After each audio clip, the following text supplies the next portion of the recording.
Assalamu alaikum and peace be upon all of you. My name is Sharik Abdul Ghani and I'm the director of Minaret Foundation, where our focus is to lift the voices of American Muslims for sustainable change through multi-faith and civic engagement. Joining us today is Dr. Milinda Morris as part of our candidate Q&A series, where we interview candidates running for office and learn more about their stance on issues concerning not just the Muslim community, but the wider multi-faith community as well. Hello there, Dr. Morris. Thank you for joining us. Hi, good morning. Thank you for inviting me. So let's just jump right in. Talk to us about your platform. Well, I'm Dr. Milinda Morris. I'm the Republican nominee for Senate District 13, your state Senate. And we have the most diverse district in the state of Texas. It extends just south of Humble, goes down I-45, 5th Ward, 3rd Ward, downtown, the Museum District, the Medical Center, down to West Pearland, then out Highway 6 to Arcola, Fresno, Stafford, Missouri City, goes up to Alief, and then covers the entire Southwest Freeway. So it's a very large area. It's both Harris County and Fort Bend County. And I'm the first Republican candidate to run in this race for 24 years. So it's been a very exciting journey, and just feel that the Senate district deserves a choice. They haven't had a choice in many elections, and you always want a choice on who your leadership is going to be. So it's been a privilege to have this opportunity to run as the Republican nominee. You have a significant amount of diversity, and one thing our viewers may not know is that as being the Republican nominee who picked up, which is very unusual for a Republican nominee to run in this race, it's very unique. But more than that, you actually ended up getting the Houston Chronicle's endorsement. Well, it's been a privilege. And, 20 years ago, this district was gerrymandered and handed over to the Democrats. But the demographics have totally changed over a course of 24 years. And so the Republicans have an opportunity in this district. It's not a solely Democratic district. And also the independents make up the majority of the voters in this district. And so the independents have a choice on who their leadership will be. And my platform supports a strong economy, especially for small business owners. And the majority of businesses in Senate District 13 are the small business owners. And from the COVID-19, how devastating that's been for our economy, for our small businesses, so many of them having to close up during this shutdown and quarantine. So they're going to need a lot of support. I support safe neighborhoods. We all want that for our children and our families. I support a strong constable's office, sheriff's department, police department, make sure they have adequate funding and staffing to do their job, which is to protect us. And I also promote improved education in this district. We have a high dropout rate in this district. We still have some D and F rated schools in this district, and we need to improve the education for our children. That's the most important thing for their future. They've got to be trained in skills so that they can join the job market. I want to bring in trade schools into this area for kids that may not want to attend a four-year college, but certainly need training and skills so they can enter the job market. So we want to improve that as well. And, I'm a physician of 35 years, an obstetrician gynecologist. I actually retired from practice 2 months ago. It's because I've been on the campaign trail full time since then.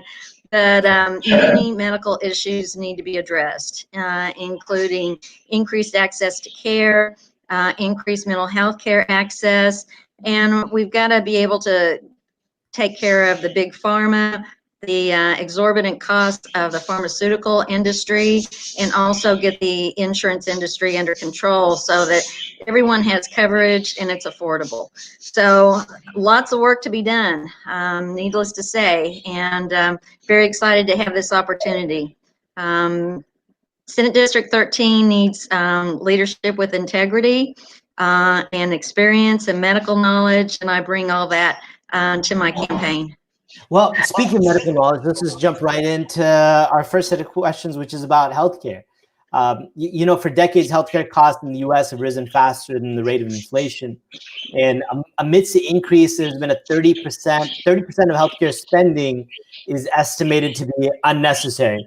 Tylenols, which go for $600, a toothbrush that's given to a patient who's in there because she's in labor, and the toothbrush might cost a few $100s. What policy solutions do you support to address the rising costs of healthcare for Texans? Well, the insurance companies, big pharma, and the hospital associations are driving up the cost. They set the fees. We don't have, the consumer doesn't have a lot of control over that.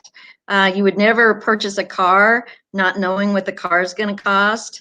You would never look at the cost of the car, the sheet on the window, and see exorbitant costs for minuscule items, like you said, like a toothbrush, a box of Kleenex costs a fortune in the hospital.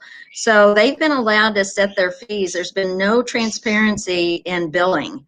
And then the insurance companies just raise their premiums to help cover those costs. Big Pharma has been raising their costs exorbitantly. You can go to Canada and Mexico and get the same pharmaceuticals for a tenth of the cost. And so we've got to get these things under control. We've got to have transparency in billing. The consumers need a choice. Instead of being forced into a particular insurance market, which forces them to go to a certain hospital, just like what CVS did with Aetna. The fact that CVS purchased Aetna, an insurance group, and now that they have their own little mini clinics, they're becoming a little medical monopoly to where they control where you get the care, who's going to cover your care, where you're going to get your pharmaceuticals. And when you don't have any choice, that's when the costs are exorbitant, and we've got to get that under control. And one of the main issues we need to address, especially with Medicaid issue, is all the waste, fraud, and abuse that's in the system. I mean, there are millions and millions of dollars being wasted annually in that system, and that's not being addressed. We've got to make sure that the money is spent on patient care and on the physicians, the providers providing the care, because they're having less and less say in medical care all the time.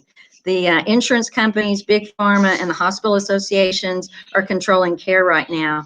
And the providers have got to take their care back so that they can focus on caring for their patients and not have to focus on making money for these companies. And unfortunately, that's what I've seen happening over the course of medical care in the last 35 years. You've identified several segments within the healthcare industry that seem to be wildly broken and broken for decades. As a matter of fact, would you have a policy proposal that you would put forth to address one or more of these issues? Well, we definitely need to push for legislation for transparency billing in the hospitals and no surprise billings.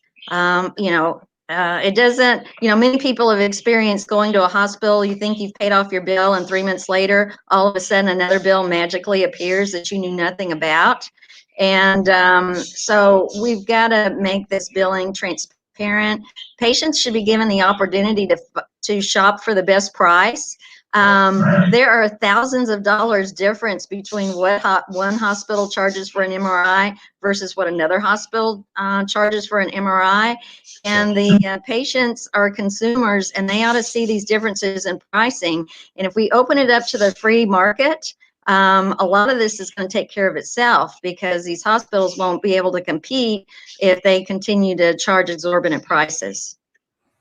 Well, it's all very interesting. I'm looking forward to hearing some more of your policy proposals as well, because as a healthcare professional, you have a very intimate understanding of not just the nooks and crannies, but the pitfalls of the healthcare industry as well, which is begging for reform. President Obama put out the ACA, which was just a very small baby step, and we're seeing it being dismantled or reformed at the moment. But we definitely need continuing reform in our healthcare system to ensure we have healthcare for as many people as possible, if not healthcare for all. Texas is the capital for uninsured patients in the country. And that's a travesty, because as Texas goes, so goes the rest of the nation, right? We're really the bedrock for the rest of the nation in terms of not just educational policy, but healthcare policy as well. So Well, speaking, yes, so and I've taken care of many patients that have no access to care. And it's shocking in Houston, Texas, with the largest medical center basically in the world, people coming here from all over the world for care, that we have residents in Harris County and Houston that can't get the medical care that they need. So, we definitely, there's a lot of issues that need to be addressed, but it takes a physician, someone that's worked in the system, that understands all the pitfalls in Austin, to be able to propose the legislation. If you're not dealing with this on a daily basis, you don't even know how to address it. And it used to be the care was between the physician and the patient. And that relationship has been destroyed over the last 35 years. Once managed care came into place, they became the middleman in that relationship. And the physician has very little say anymore about where the patient goes, whether or not they can do the procedures, whether or not the patient can afford that procedure. And that's been a problem with with Obamacare, is that it increased access to care coverage, but it didn't necessarily increase access to care. And that was because of the large deductibles that were associated with it. If you've got a $9,000 or $10,000 deductible, then you can't afford your regular women's wellness exams, because you've got to spend $9,000 to $10,000 out of your pocket before that insurance coverage kicks in.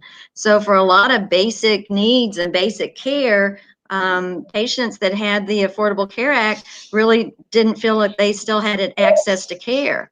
Now, it's great for catastrophic care. If you were in an accident, ended up in an intensive care unit, had $1 million hospital bill, then that coverage is better than no coverage, but you're still going to owe your deductible of $9,000 to $10,000.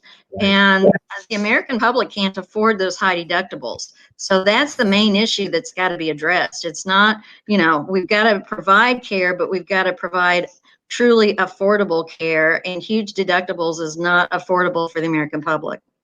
you're right, but just to give you a little push on that. My family ended up doing ACA because I'm a small business owner, and the corporate business plans out there were not affordable, so we just ended up doing ACA for ourselves, and we reimbursed our employees for their ACAs, and we were able to find plans. And this is a few years ago. We were able to find plans that were not just within budget, but within a very reasonable deductible range. I'm talking $1,000, $2,000, $2,500. But still, it's a first step, and we have to take a step somewhere with healthcare reform. We've got to, even if it's not the right step, we have to at least show some action, some upward movement, not just for Texans, but for the American public to know that our government is taking this seriously. They're listening to us, they're hearing us, and we are moving somewhere. Even if we're moving at a snail's pace, at least we're moving. Yeah, you got to take that. And, the emergency room of the hospitals has become the new primary care offices, because, the general public knows that you cannot be denied care in a hospital emergency room. And those visits are covered by emergency Medicaid, which is paid by the Texas taxpayer. And so that's become the new primary care office for patients that don't have access to care. They're dropping into the emergency rooms for minor illnesses a lot of times. That's why all the emergency rooms are packed. You go into a hospital emergency room, you may have to wait 2 to 3 hours or even longer to be seen, because it is inundated with patients that have no access to medical care. So they're going there for minor problems, problems that maybe could have been taken by just going to the pharmacy and buying some over-the-counter medication, but instead they're going to these emergency rooms where the costs are exorbitant for those fees, because irregardless of whether you are having a heart attack or you've got a sore throat, you're going to be charged those exorbitant emergency room fees. Right. And in many cases, the Texas taxpayers are footing the bill for that. because if a patient is uninsured, emergency Medicaid is footing the bill for this, which means the Texas taxpayers are footing the bill for this. And so by not providing access to routine regular care, it's costing the Texas taxpayers a fortune to cover the cost of all these non-insured patients that are being taken care of in the hospital emergency rooms. And I don't think the public is really aware, unless you go to the emergency room and you're wondering why you're sitting there for 5 hours without being seen, you don't realize what's going on behind the scenes. And, you know, the types of patients that are actually being seen there. So, you know, there's so many issues that need to be addressed. But we've got to get physicians in Austin that, one, know what the problem is, and two, have the ability to address it. So speaking of reform, let's switch over to another topic of reform, a topic that has been weighing heavily on the minds of Americans around the country. Whether you're and it's about police reform stemming from the killing of Mr. Floyd.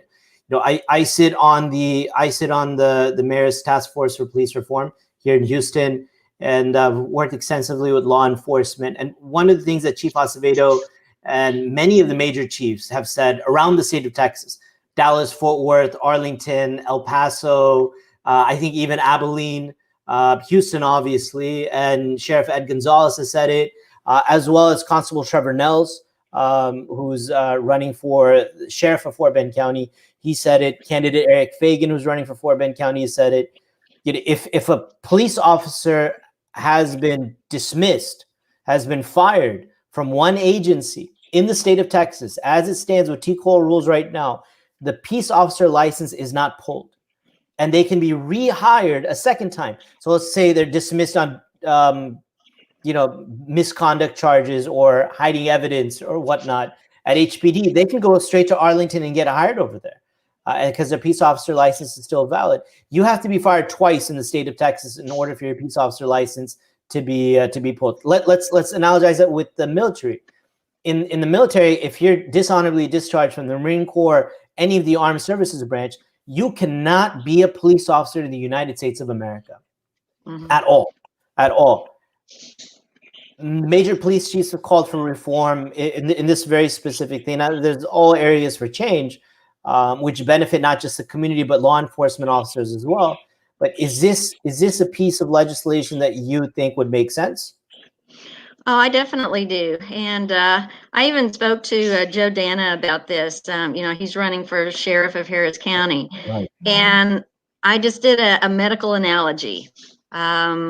You know, if a doctor's involved in malpractice, there's a database that's created, a national database of where all this information goes. You know, the medical board of examiners will be involved. And they need to create a national database to where if there's any bad actors in the sheriff's department, police department, constables departments, that needs to go into a database where everyone has access to that database.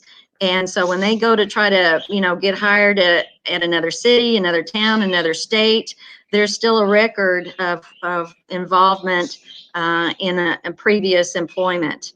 So I definitely think that legislation should be done to where some sort of database is created that all the law enforcement offices have access to and can find out where the bad players are. Because they make up a very small percentage of, you know, the police departments, the sheriff's departments, but this small percentage is creating havoc in our country and doing things that no one supports. And you know, many tragic things have occurred because of it. And there's got to be a way to identify them so that they are never employed by any other police enforcement, any other enforcement department ever again. And I would definitely support legislation to create that database. Well, speaking of criminal justice reform, another issue that's very near and dear to our organization and to many of our faith partners as well, that we work with, is an issue called the school to prison pipeline. You know, it's 50%. It is 50% more likely that a student arrested in high school will drop out before graduation. And many high school students are arrested due to misconduct, such as even defending themselves against a bully in school. And these arrests not just stigmatize, but create havoc in the lives of these children, because high school kids, many call them adults, but I think you and I both know that they're still children. More than this, children who are in pre-K, kindergarten, first grade, second grade, third grade can at this time in our state be put in handcuffs for, let's say, just getting into fights or stealing or not complying or yelling and screaming or just not being compliant with the orders of the principal or the orders of the teachers, which all lead to this trauma that children face. And it disproportionately affects children of color.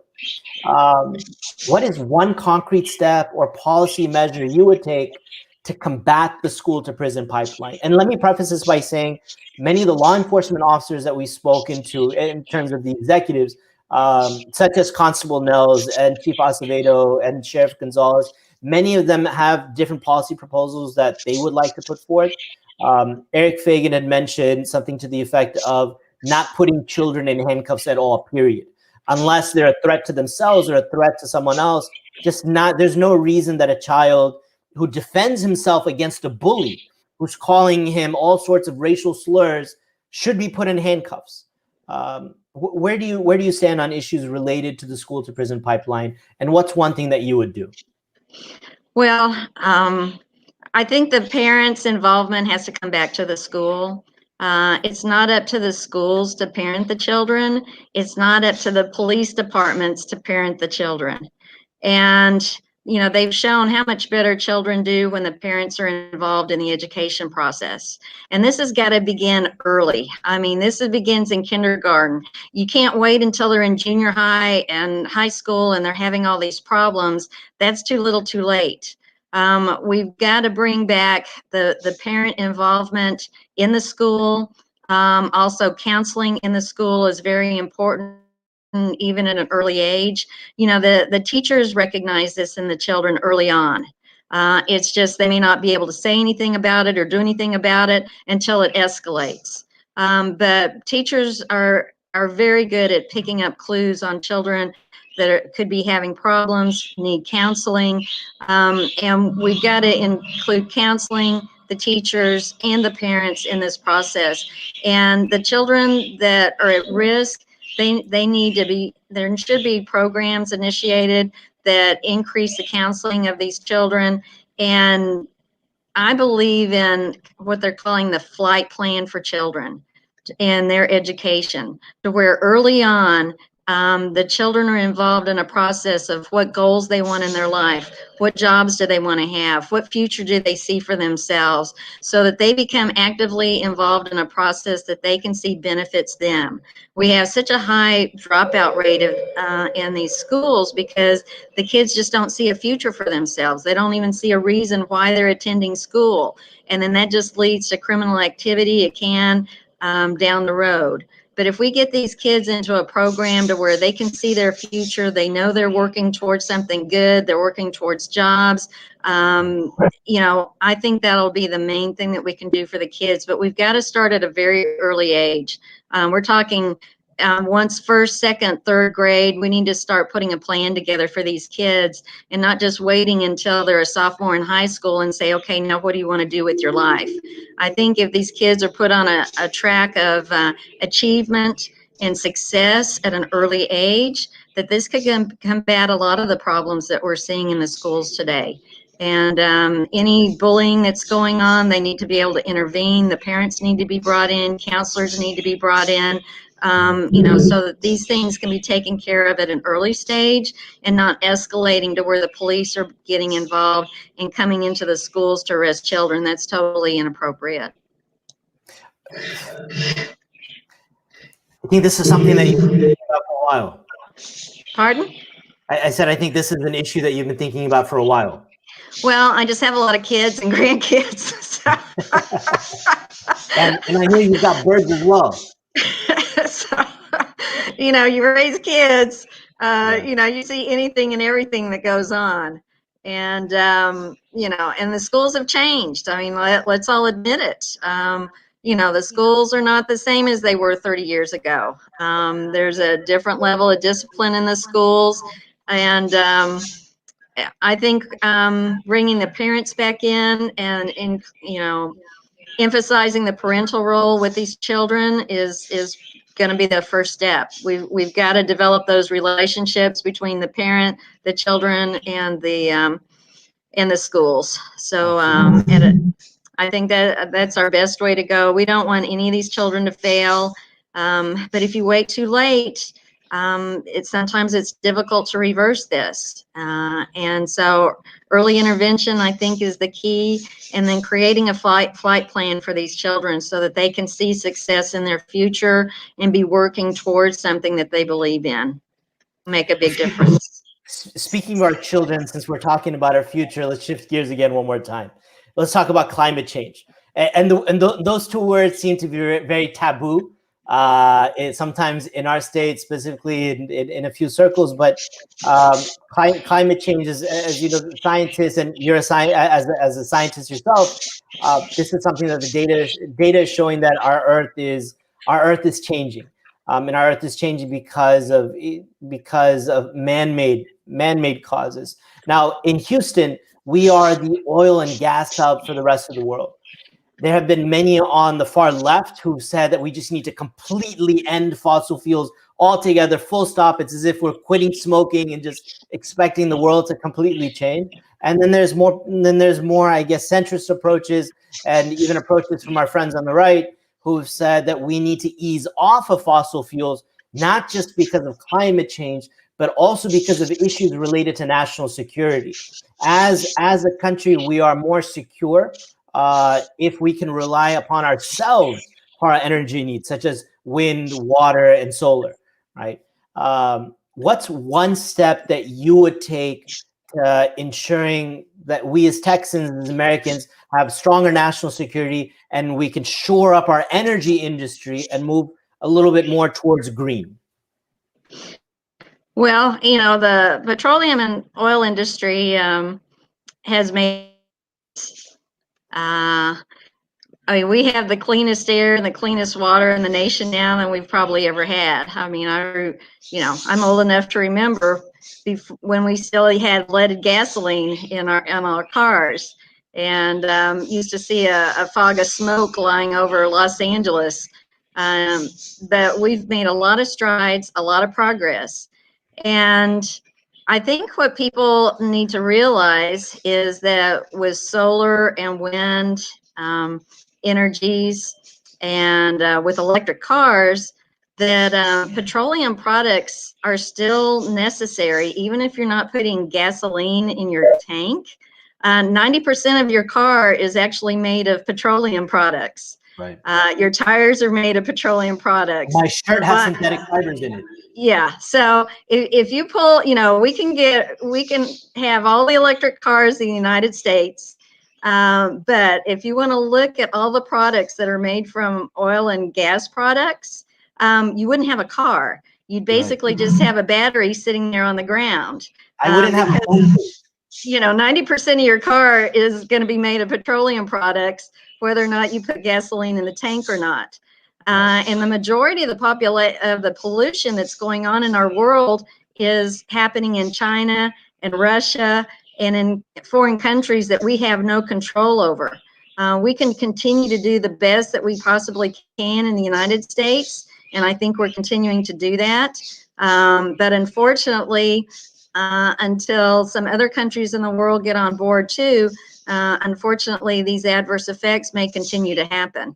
But I'm very proud of, the success that the United States has made in controlling pollution, environmental protection, and water and air protection. It's 100% better now than it was 30, 40, 50 years ago. Well, it's definitely far better than it was 30, 40, 50 years ago, because I mean the data has increased, the science has gotten significantly better, and we can really monitor things in real time as they take place. And I hear what you're saying about other nations. and about other nations getting their act together, specifically and namely China and India, which continue to skirt climate change agreements and agreed upon targets, and try to keep moving the goalposts, which is not good for, it's not good for us. But we as Americans, the city on the hill, the country that's supposed to lead the way, the torchbearer for freedom, I think we have a responsibility as well to sort of lead the way on climate change. And unfortunately, we've sort of, for whatever reason, we've co-opted this role of being leaders, specifically on this issue, to the Europeans. I think many people have taken note of this, and it's so easy for us as Texans to regain the mantle by making small steps. And I don't believe people are saying, you know what, I'll take that back. I believe a lot of people are saying we should completely cut fossil fuels and petroleum products, which would decimate our economy, have thousands upon thousands of people go without jobs. And I mean, it's not a reasonable path forward. What would be a better argument is saying, let's take a middle way, and we keep the fossil fuels, but we start easing it off in terms of our consumptions, and we find alternative methods for what we have. Not a 5-year plan, not a 10-year plan, but more like a 25 to 50-year plan. It's been shown to increase jobs, to solidify the economy, and again, it becomes a national security issue as well.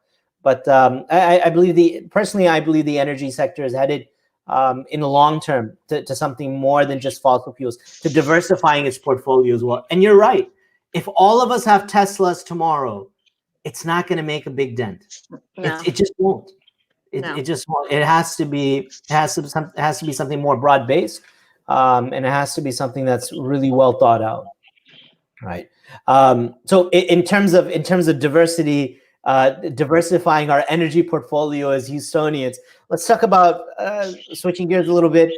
You know, we know Houston is one of the most diverse cities in the United States, but it remains a talking point unless we see it reflected in our relationships, but more importantly, our government. And there's statistics abound which say minority communities identify more with their government, are more engaged with government, are more in tune with policies if they can see themselves reflected in government itself, right? What would you do to ensure diversity in all aspects of your office, of your hiring practices, of your interns? Well, you know, being a physician, I've taken care of everyone my entire career and maintain good relationships with everyone, you know, irregardless of what their race or religion is. So I would maintain that same relationships in whatever office that I hold. I look at the people's quality, their character. I don't look at their color, and so everyone would be welcome. And that's great. And how do you feel about this issue of diversity being reflected in our government? Well, I think it's important. You know, I understand that people want to be represented by people that look like them. I understand that. And, and Houston, I think, is the most successfully diverse city in our nation. We don't have the issues that we're seeing in New York City, in Portland, in Seattle, in Los Angeles. I just feel like Houston we're all pretty happy living together. So, I think whatever formula that we're using in Houston, the rest of the nation should look at, because we just don't have those same issues that some of the other major cities are dealing with. And I think it comes from a level of respect that we all have for one another. And I certainly have that respect. It's wonderful. So switching gears a little bit again and on to our final question, which is about, you mentioned Portland, you mentioned New York and Seattle, and we're seeing other hot spots around the country where there's a rise of xenophobia, a rise in anti-Semitism, and of course, for our community, a rise in Islamophobia. We're not just seeing this amongst people, but we're also seeing it amongst leadership as well. So in recent history, self-proclaimed Islamophobe Laura Loomer won the GOP nomination in Florida, and her hateful rhetoric surrounding Muslims is terrifying. And it's been published. It's on her social media. It's in videos. It's in interviews. it's terrifying for Muslims living in her district, but we worry that it sets a precedent not just for Muslims, but for Jews, people of Asian descent, Hispanics, people of color, generally speaking. Hateful rhetoric has no place or license in American politics, or should have in our culture. I What would agree. you do? I don't think that should be tolerated from leadership. So When you're an what would elect, you do, as an example, what would you do if you heard it amongst leadership here in Texas, whether it be blue or red or green or any shade of political party? What would you do using your platform? well, I mean, personally, it's just not tolerated. I feel that we should be reaching out to everyone. I'm a Republican, and we're known as the old white man party, and I can assure you that that's not the feeling going forward. We're a diverse nation, and our political parties should be just as diverse, and we have to have respect for everyone, regardless of race, creed, religion. And that should be done with both parties moving forward. And any sort of rhetoric, that calls out one group should not be tolerated.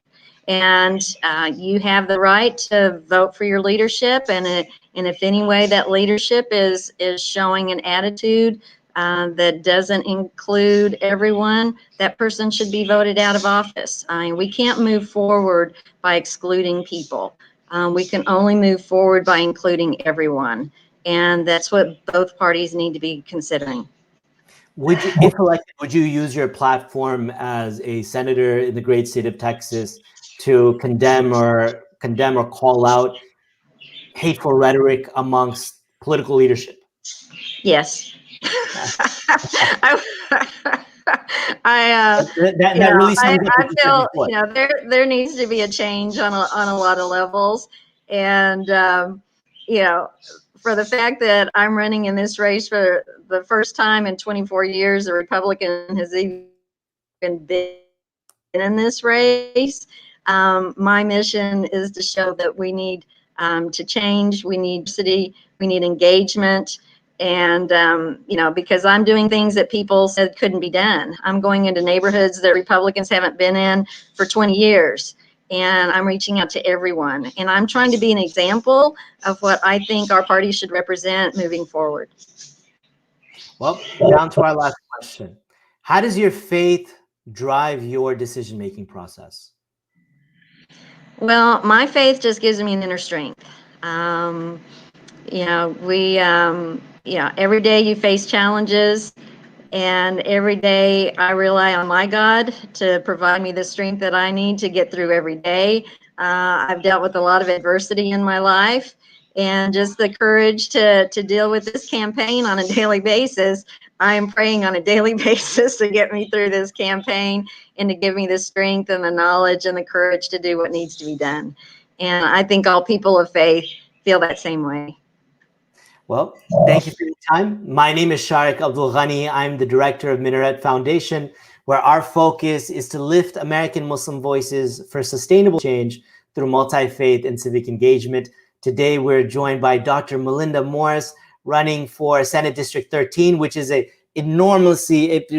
vast district, but enormously diverse. And she was just recently endorsed by the Houston Chronicle. Thank you, Dr. Morris, for joining us today. We really appreciate your time, and you've been very generous with your questions, especially as it relates to healthcare and climate change. Thank you so much for that. And we will be wrapping up our candidate Q&As next week with Congresswoman Lizzie Fletcher and candidate for Harris County Sheriff Joe Dana, as well as Lacey Hull running for state representative on Monday. We had to reschedule her from last week, or from earlier this week. Thank you again for your time, Dr. Morris. God bless. And please tune into minaretfoundation.com for more information on the rest of our candidate Q&As. Take care. Thank you so much for this opportunity today. Thank you.